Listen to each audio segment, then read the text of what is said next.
Olá, internautas! Eu começo o podcast de hoje com uma frase de Viola Davis que fala muito sobre a representatividade, justiça e equidade social e racial, que foi quando ela disse, ao receber um Emmy em 2015, que dizia o seguinte: a única coisa que separa mulheres negras de qualquer outra pessoa é a oportunidade. Você não pode ganhar um Emmy por papéis que simplesmente não existiram. Essa foi uma das frases muito emblemáticas e que marcou muito sobre a necessidade de mais representatividade de mulheres negras ocupando posições de destaques em todos os lugares que ela quiser estar. É um prazer muito grande, é uma felicidade receber aqui hoje, no estúdio da Conecta Comunicação, no ConectaCast, a doutora Cláudia de Almeida, advogada e secretária municipal de Direitos Humanos aqui de Niterói. Bem-vinda, doutora Cláudia. Opa! Obrigada, Luana. O prazer é todo meu. É uma honra poder compartilhar essa manhã com você aqui no ConectaCast, não é isso? Isso aí. Estou muito feliz e muito honrada com o convite. E vamos lá, vamos nos conectar. Vamos nos conectar. Bom, então a apresentação fica por sua conta. Tá ótimo, então. Bem, meu nome é Cláudia Almeida, mulher preta, 53 anos. Nasci num bairro periférico, né? E sou filha, fui neta, mãe, avó de 2 netas, mãe de 2 meninas, casada com um homem maravilhoso que me apoia muito, advogada, especialização em gestão pública, mestrado em bens culturais e projetos sociais pela FGV. Não foi fácil montar um currículo profissional, né, por conta da origem, por conta da cor, mas tem sido recompensador. É só um pouquinho da Cláudia, a minha mini bio. A minha mini bio. E que bio! Ô, Cláudia, me encanta muito quando você fala da Cláudia criança, e eu te convido a voltar a esse tempo. Como é que era o seu cenário político na época, a nível de questões sociais, de oportunidades, para que você conseguisse construir essa trajetória que você tem hoje? Luana, essa é o meu lado mais sensível, né? E é o lado que me move, porque eu vim de uma família matriarcal, né? Fui uma menina muito mimada, minha avó era viva e minha avó fazia de tudo para não me faltar nada. Então, a minha origem é periférica, mas foi uma origem de muito cuidado. Aí eu falo um pouquinho também de Lélia Gonzalez, né? Sim. Por conta da tecnologia do cuidado, da engenharia que toda a minha família aplicava no lar para me proteger, né? No entorno era um ambiente violento e que o Estado deixava de prover várias coisas, né? Então era um território realmente em situação de vulnerabilidade. Mas o meu lar era cercado de amor, de cuidado, todo mundo trabalhava nessa escala que a gente já conhece, 6x1, mas deixava tudo muito prontinho, meu uniforme arrumadinho, a comidinha toda prontinha, minha caminha arrumada. Então, essa política do cuidado que me traz hoje, que me garante uma memória cheia de amor, de afeto, foi o que me impulsionou. Então, eu pensava, como é que eu posso retribuir para minha família? Foi daí que veio essa questão de eu vou estudar, eu quero ser uma doutora, eu quero que minha avó tenha orgulho de mim, eu quero que minha mãe tenha orgulho de mim, e assim começou a minha trajetória, né? Eu tive que sair realmente ali do meu arrabalde e caminhar, né? E cavar, na verdade, a oportunidade, né? Na verdade, o ambiente que eu vivia não se tinha muito isso. Eu perdi muitos amigos para essa questão da violência territorial, mas encontrei um caminho. A gente subverteu aí essa lógica e encontrei um caminho muito amparado pela família. Muito bacana. Teve um motivo específico por que a escolha do direito? Então, na verdade, eu fugi de um casamento, tá? Me conta. O podcast tem que contar. Eu fugi de um casamento porque quando eu completei 18 anos, a minha avó já tinha aquela preocupação e ela entendia que o casamento ainda era um espaço seguro. E eu, na minha cabeça, eu falei assim, gente, eu tenho que ir, eu sou muito nova, não era o que eu queria para mim, né? Já vem a voz também da ancestralidade na cabeça, que eu precisava buscar um outro caminho. Eu falei assim, não, vou estudar. Falei, vou fazer uma faculdade. Minha primeira opção foi na área da saúde, porque todo mundo lá em casa trabalhava em hospital. Mas a minha avó era auxiliar de serviços gerais, minha mãe era copeira, então o que que eu imaginava? Eu falei assim, não, vou entrar no hospital com uma outra conotação, Sim. vou entrar como doutora, vou entrar como enfermeira. E cheguei a fazer o curso técnico de enfermagem e vi que não tinha aptidão nenhuma. É mesmo? Falei, gente, não tenho como, eu passava mal, eu chorava, eu fiquei doente. E eu falei, nossa, eu falei, não tenho aptidão mesmo. E comecei a trabalhar no escritório de advocacia, e ali veio a paixão pelo direito. E quando eu cheguei em casa e dei essa notícia, eu falei, gente, já encontrei meu caminho. Eu Uhum. vou ser advogada. Aí foi aquela choradeira, todo mundo ficou muito emocionado, porque não era uma referência familiar, Sim. né?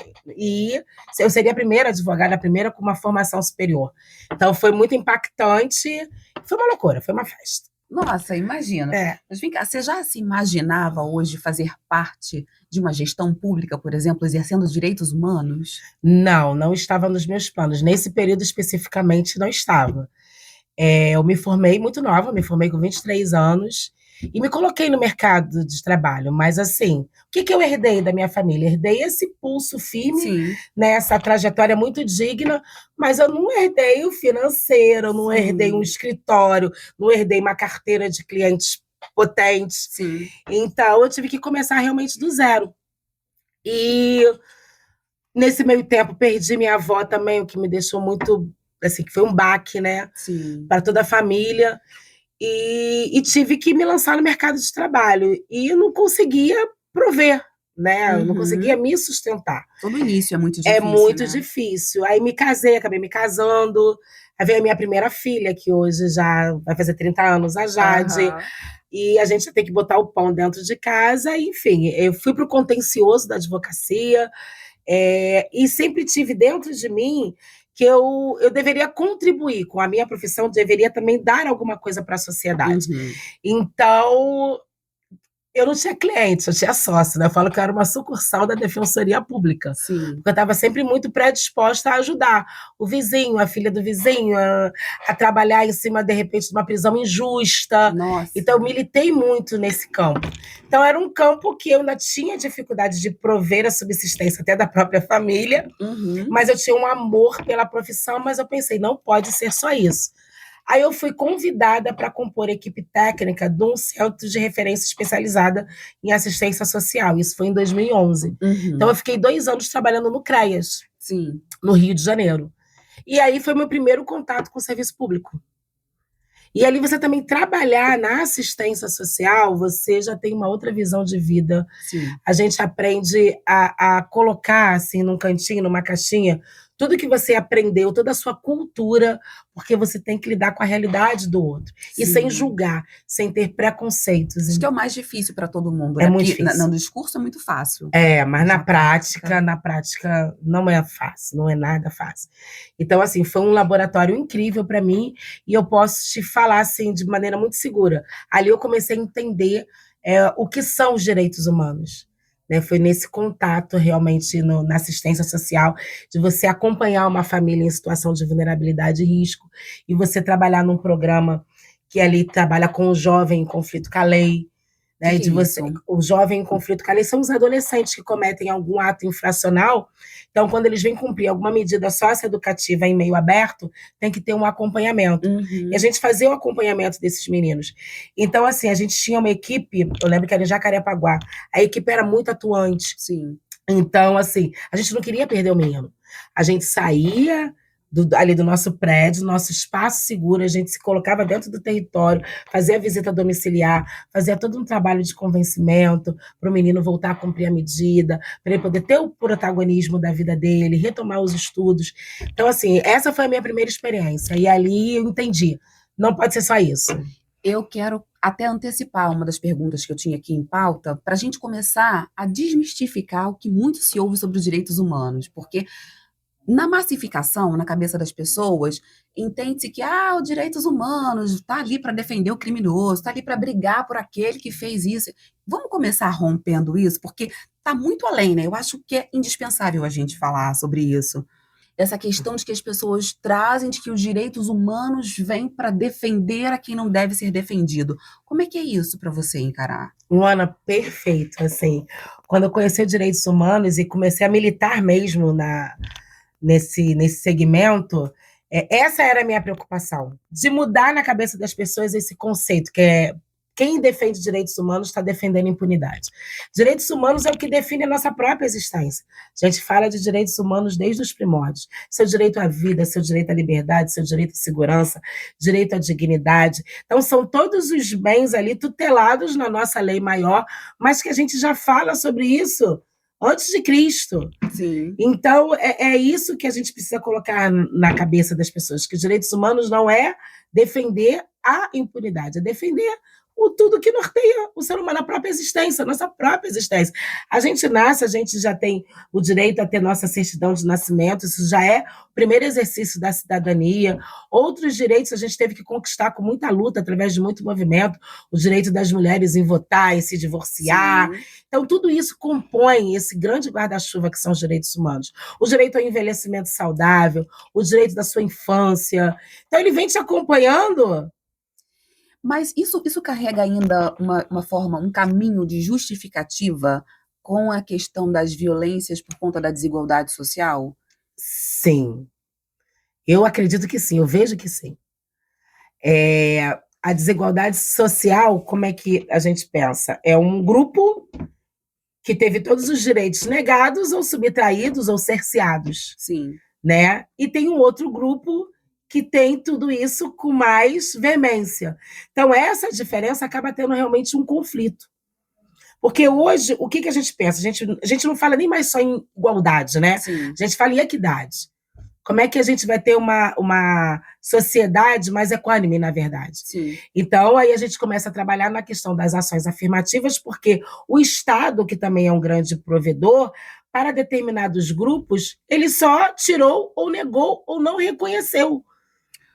Ótima colocação. Questões afirmativas. Aí a gente vem trazendo a questão da briga por pessoas negras ocupando espaços de poderes, a gente traz as questões religiosas, das matrizes africanas. E aí eu estive acompanhando as redes sociais da secretaria, que foi criado um manual antirracista. Esse foi um de muitas ações que vocês têm trabalhado lá. Mas esse é um passo. O que foi esse manual antirracista? Como é que foi a escuta para que isso pudesse ser construído? Foi uma das primeiras ações da Secretaria de Direitos Humanos pela promoção da igualdade racial. Tem o gestor da promoção da igualdade racial, que é o Otto Bahia, com a equipe da SUPI, né, que chegou a Alessandra Nizinga, que é uma grande referência também na temática. Ela trouxe um modelo, um piloto do Rio, que é onde ela trabalhou também, salvo engano, também na assistência social, um produto maravilhoso, e ela colocou ali como um laboratório para a gente. Nós olhamos aquele produto e falamos, vamos dialogar também com a sociedade civil. Sim. Aí abrimos um processo de escuta. Então, tinha um esqueleto do manual, né? O que a sociedade precisa saber sobre racismo e sobre boas práticas para combater esse crime, e apresentamos para a sociedade civil, para vários segmentos da sociedade civil. Teve uma contribuição maravilhosa, né? Vários movimentos atenderam a esse chamado e contribuíram, e ali surgiu o manual. Depois nós tivemos o lançamento, e hoje ele está disponível, né, tanto nas nossas páginas, mas também a versão física, e a gente vai fazendo também aquele trabalho de sensibilização para que outras pastas queiram adquirir também e colocar ali como livrinho de bolso. Não, tem que ter. Em todos os setores, em todas as esferas, não tem como mais a gente pensar numa sociedade igualitária sem a gente falar das práticas antirracistas que envolvem não somente as questões de cor de pele, a colorimetria, nada disso, mas também as questões religiosas, as questões LGBTQIAPN+, Verdade. E por aí vai. Eu quero trazer aqui uma outra questão. Niterói se posiciona muito hoje em dia como um território de direitos. Como é que você entende isso hoje no jurídico? Luana, assim, eu sou uma entusiasta mesmo com as políticas públicas implementadas na cidade. Conheço muito o outro lado, né? Eu trabalhei muito no Rio de Janeiro e desde 2013 que eu trabalho com política pública em Niterói. Então, assim, o executivo, ele vem trazendo um cardápio surpreendente e eu fico muito feliz de ser uma parte integrante dessa grande engrenagem. Sim. Então, o que é território de direitos? É você garantir mesmo o direito a todas as pessoas. Então, hoje, nos direitos humanos, a gente pensa no direito das pessoas com deficiência, a gente pensa nos direitos da população LGBTQIAPN+, a gente pensa no direito da população negra, a gente pensa nas mulheres e tudo isso na transversalidade, porque tem uma Secretaria de Mulher que tem uma atuação magnífica. Sim. E hoje a gente está completando aí 17 meses sem feminicídio, então não tem como você não ficar muito feliz, principalmente como eu me coloquei no início, né? Como uma mulher, como mãe de meninas, como avó de meninas. Então você está dentro do município que está 17 meses sem o feminicídio, isso me orgulha demais. E nos dá realmente essa possibilidade de pensar e criar. Né? E eu fico muito feliz estando à frente da Secretaria de Direitos Humanos, porque é uma secretaria que dialoga diretamente com a população. A gente está nos territórios, a gente está com a sociedade civil, a gente está com os movimentos. Então, eu costumo dizer que é uma secretaria que ela está numa construção perene. Né? Vem um, coloca um tijolo, vem outro, coloca uma janela, vem outro, traz uma ideia, traz uma sugestão, e assim a gente tem conseguido realmente pensar em Niterói como território de direitos, né? A gente vai avançando em cada eixo, em cada camada, tendo contribuição de vários segmentos, diversos segmentos, e é isso que eu entendo. É pensar que o mundo não foi feito só para mim, que o mundo foi feito para todas as pessoas. A gente vê que essa construção avança, e avança em nível acelerado, porque tem várias mãozinhas trabalhando, muitos olhares e tal. Mas, no seu ponto de vista, o que ainda falta acontecer para que a gente consiga avançar nessa política de inclusão de forma concreta? Orçamento. Muito bom. Orçamento. Porque a gente não consegue falar em política pública com orçamento restrito. Então, assim, é uma política que está crescendo dentro da cidade, a gente já tem um olhar voltado para a secretaria, mas a gente tem que avançar ainda na questão financeira, Sim. porque a gente tem que ter um investimento. E eu falo não só no nível municipal, a gente tem que pensar também nas outras esferas. Sim. Federal, estadual, tem que ter um investimento. Certo. E até o empresariado também. Sim. Como colaboração nisso. É isso, a gente movimentar mesmo a sociedade para investir, porque aí a gente vai ter um espaço mesmo de desenvolvimento econômico, um grande capital social, entendeu? Eu tenho fé. Vamos lá. Vamos embora. Uma outra pauta importante da secretaria é o enfrentamento da intolerância religiosa e a valorização das religiões matriz africana. A preservação da memória e da identidade negra também faz parte da promoção, junto a essa questão dos direitos humanos? Como é que isso vem sendo explorado dentro da pasta? Memória é um direito. Eu já coloco como isso, memória é um direito. A minha tese de mestrado foi justamente falando sobre lugares de memória aqui em Niterói, na cidade de Niterói. Memória afrodiaspórica. A gente tem, até com base, que eu falo que a minha grande fonte foi um projeto de extensão da UF, da professora Simone Ferreira, que vem desenhando isso na cidade, e a partir daí eu consegui um produto, que é um caderno de aplicabilidade dentro do município. Então, Niterói ela tem realmente esse nome indígena, né? Cidade escondida, mas as pessoas não têm noção do quanto que tem de memória afrodiaspórica dentro do município. Vamos esclarecer o que é memória afrodiaspórica? É a herança dos escravizados, o que eles deixaram legado aqui na nossa cidade. Então, essa é a nossa herança, é o que nos faz sentir o pertencimento, né? Dentro da cidade. Como é que essa população chegou até aqui em Niterói? Então, a gente está promovendo um estudo dos portos, por onde que esses negros chegaram, qual foi a contribuição para a cidade. Então, você começa a entender a riqueza, né? Que nós recebemos grandes agricultores, pensadores, metalúrgicos, reis, rainhas. E essa herança tem esse simbolismo, essa filosofia, esses sinais em vários espaços. Tem na Cantareira, tem na Ponta da Areia, tem na Zona Norte. E quando eu falo isso, não só nos monumentos, né? A população negra ela conseguia se comunicar através até dos adíncaras, né? Que é uma filosofia africana, nos portões, em algumas fachadas que a gente tem na própria cidade. Então, funcionou o Clube dos Libertos em São Domingos, que era o clube que alfabetizava filhos de escravizados. Tudo isso aqui em Niterói. A gente tem um quilombo, que é o Quilombo do Grotão, que já está titulado, foi reconhecido pela Fundação Palmares.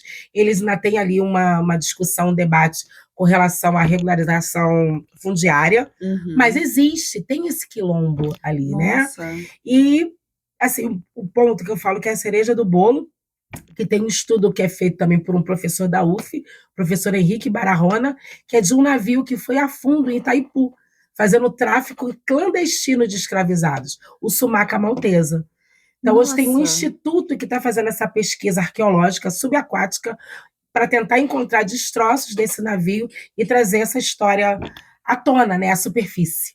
eu tô Então, encantada eu te também. ouvindo.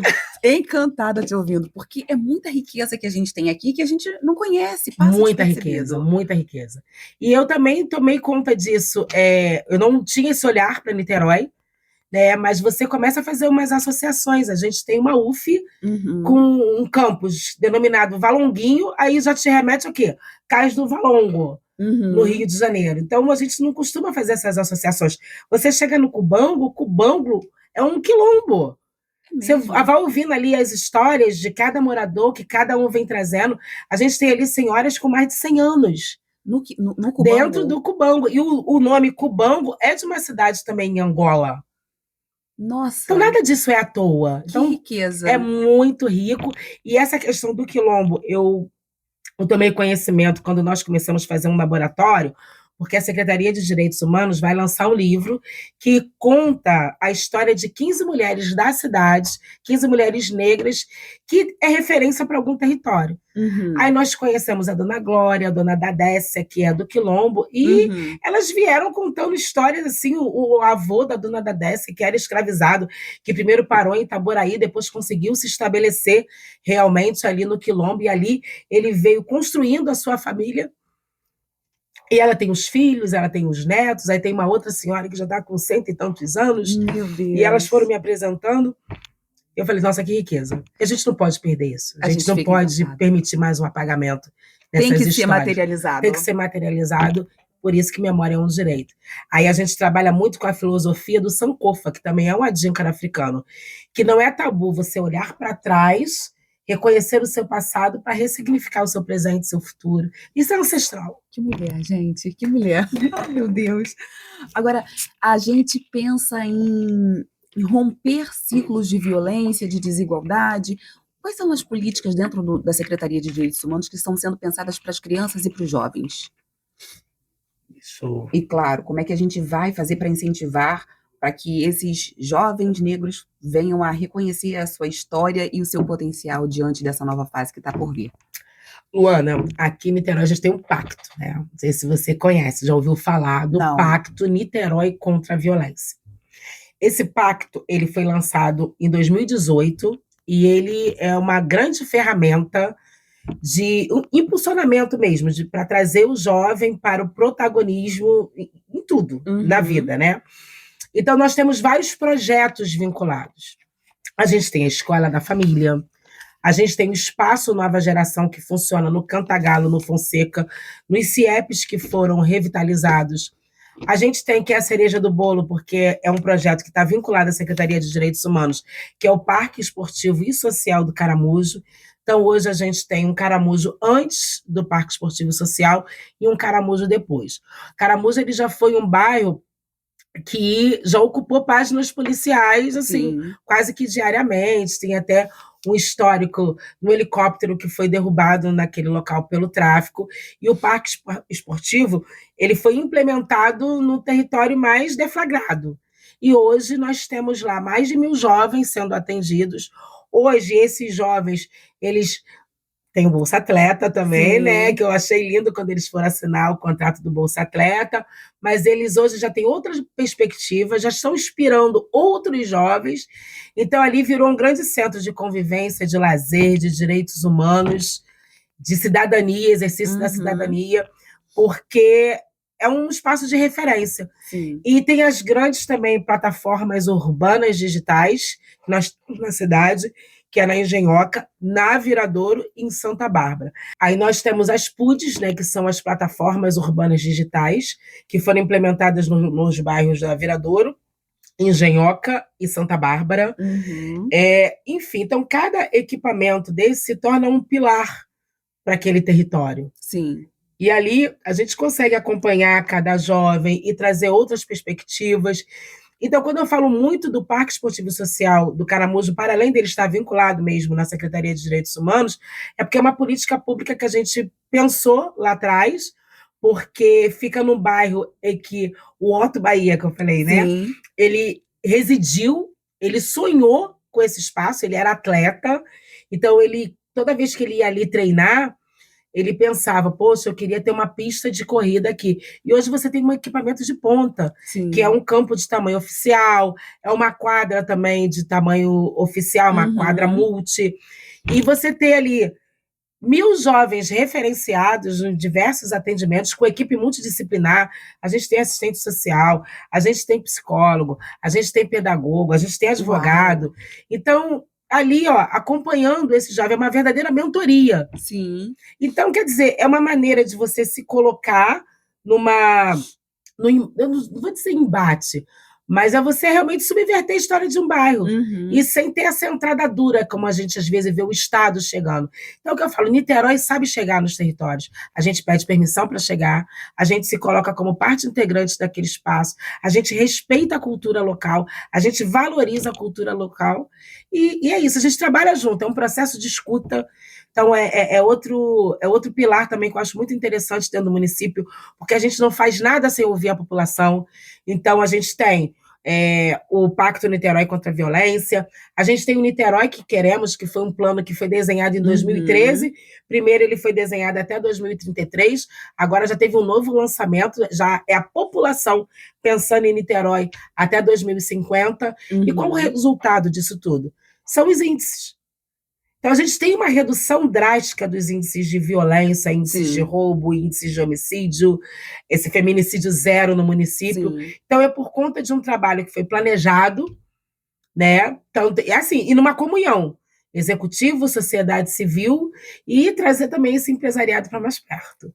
Faz toda a diferença. Faz toda a diferença. Na abertura de portas, na capacitação, no incentivo fiscal e várias outras frentes. É isso, porque você garante o quê? Para além de ter o Estado protegendo, mas o que cada cidadão quer? Uma autonomia. Sim. Imagine você ser o seu próprio provedor, não tem coisa melhor. Hoje a gente tem os benefícios de transferência de renda, porque é necessário, porque pessoas passam fome. Então tem que ter. O Estado, né? Mas o que na verdade, o cidadão quer? Ele quer a sua autonomia, ele quer o trabalho, né? Ele quer pescar. É isso, sem o trabalho o homem não tem honra. Então, essa é a nossa verdadeira essência. E é por isso que a gente trabalha. Muito interessante.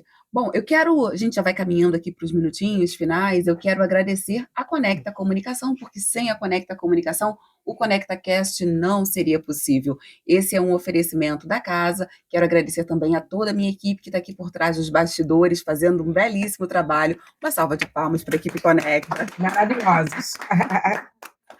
Bom, e a gente vai caminhando aqui para os minutos finais e eu quero trazer para você um ping-pong, Cláudia. Eita, ping-pong. Tá uma delícia te ouvir, mas bora para o ping-pong. Vamos. Uma palavra que define direitos humanos. Empatia. Um direito que ainda precisa ser mais defendido no Brasil. Equidade. Um projeto da sua gestão que mais te emociona. O Parque Esportivo Social do Caramujo. Uma liderança que inspira a sua trajetória. Benedita da Silva. Ah, que mulher, quero trazê-la aqui. Vou brigar por isso. O que você espera que as futuras gerações digam sobre a Niterói que está sendo construída hoje? Eu quero que essa nova geração tenha memórias saudáveis. É muito bom você ter memória de que foi criança na cidade, que pôde brincar na cidade. Porque é isso que me define. Quando eu penso na minha infância, eu lembro da menina correndo na rua com segurança. Sim. Eu lembro da menina pulando corda. Eu lembro da menina indo nas praças, indo ao cinema. E eu acho que é isso que eu quero deixar de legado também para essa juventude. E eu penso nisso. É isso. Bom, Cláudia, foi lindo te ouvir. Eu parece que voltei no tempo também e revisitei um pouco da história minha nem tanto, mas da minha mãe, da minha avó. As nossas avós hoje têm um papel, hoje não, né? Sempre tiveram um papel muito importante na vida da criança, né? Na construção dos valores, da política, e são grandes mulheres muito potentes que formaram as mulheres que nós, mulheres pretas, somos hoje. É isso. Foi lindo te ouvir. Foi lindo estar com você, Luana. Parabéns. Muito obrigada. Parabéns para nós. Parabéns e para toda essa equipe maravilhosa que deu essa assistência. Fiquei até relaxada, olha que eu sou nervosa. Nem parecia. É Obrigada. isso, gente. Obrigada. O episódio 2 do ConectaCast vai ficando por aqui. A gente volta com mais convidado de potência, com mais gente rica, trazendo conhecimento, trazendo bate-bola legal para as nossas próximas edições. Até lá, nos vemos mais. Até lá. Tchau, Tchau, tchau. tchau.